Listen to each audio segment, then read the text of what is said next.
Dan pemirsa, Jaksa Agung Muda Tindak Pidana Khusus Jampitsus Kejaksaan Agung Febri Adiansyah resmi mengundurkan diri dari jabatannya pada Sabtu dini hari. Keputusan pengunduran diri Febri ini disampaikan sebelum ia ditetapkan sebagai tersangka.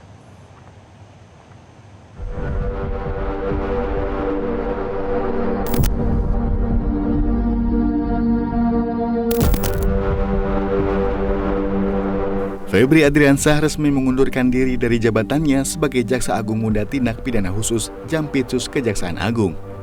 Keputusan Febri untuk mundur dari jabatan yang telah 4 tahun diembannya diumumkan Kepala Pusat Penerangan Hukum Kapus Penkum Kejaksaan Agung Anang Supriyatna Sabtu dini hari.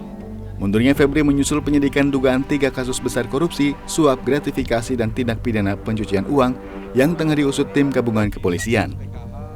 Komitmen menjaga integritas, objektivitas, dan netralitas di tengah penyidikan sejumlah kasus inilah yang menjadi pertimbangan keputusan mundurnya Febri dari pucuk pimpinan Jampitsus. Pada hari ini, Sabtu 11 Juli 2026, Bapak Jaksa Agung telah menerima pengunduran diri Bapak Febri Adiansyah dari jabatannya sebagai Jaksa Agung Muda Tindak Pidana Khusus. Keputusan tersebut merupakan bentuk komitmen untuk menjaga integritas, objektivitas, dan netralitas proses penegakan hukum seiring adanya proses hukum yang sedang dilakukan oleh penyidik Kepolisian Negara Republik Indonesia.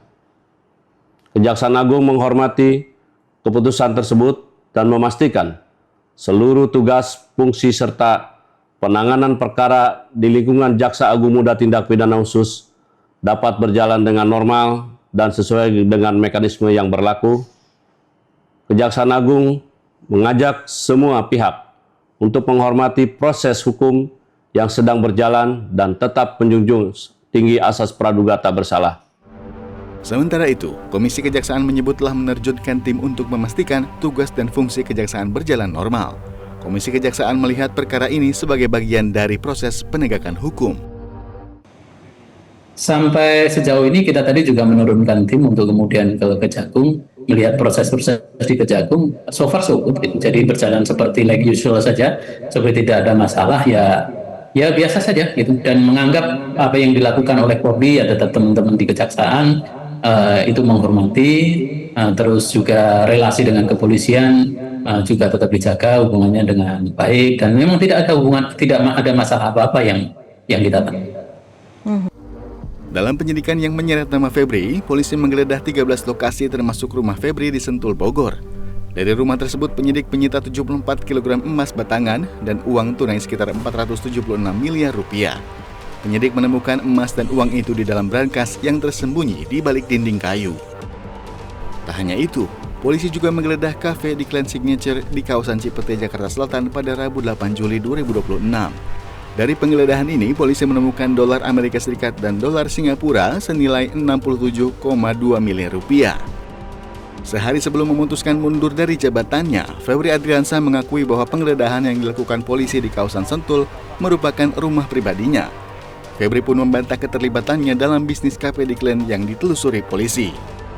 Rumah Sentul, ya, itu memang rumah pribadi Jampitsus yang sudah sejak lama. Itu bisa dilihat bagaimana proses kepemilikan sejak awal, ya. Dan mengenai uang tadi kan sudah saya jelaskan yang ditemukan, bahwa itu ada pemilik, ya, bahwa itu ada kegiatan, ada orang-orang juga terima kegiatan, itu bisa juga ditanya, kemudian juga ada beberapa kegiatan bangunan yang bisa dicek. Semua kami yakin dapat dipertanggungjawabkan dengan benar.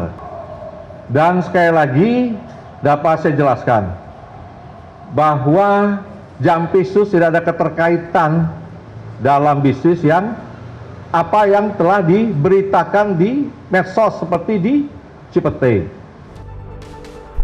Selanjutnya, Jaksa Agung Sanitiar Burhanuddin mengangkat Jaksa Agung Muda Bidang Pengawasan atau Jamwas Kejagung Rudi Margono sebagai pelaksana tugas Jaksa Agung Muda Bidang Pidana Khusus Kejaksaan Agung menggantikan Febri Adiansyah. Tim Liputan Metro TV. Jelajahi cara baru mendapatkan informasi. Download Metro TV Extend sekarang.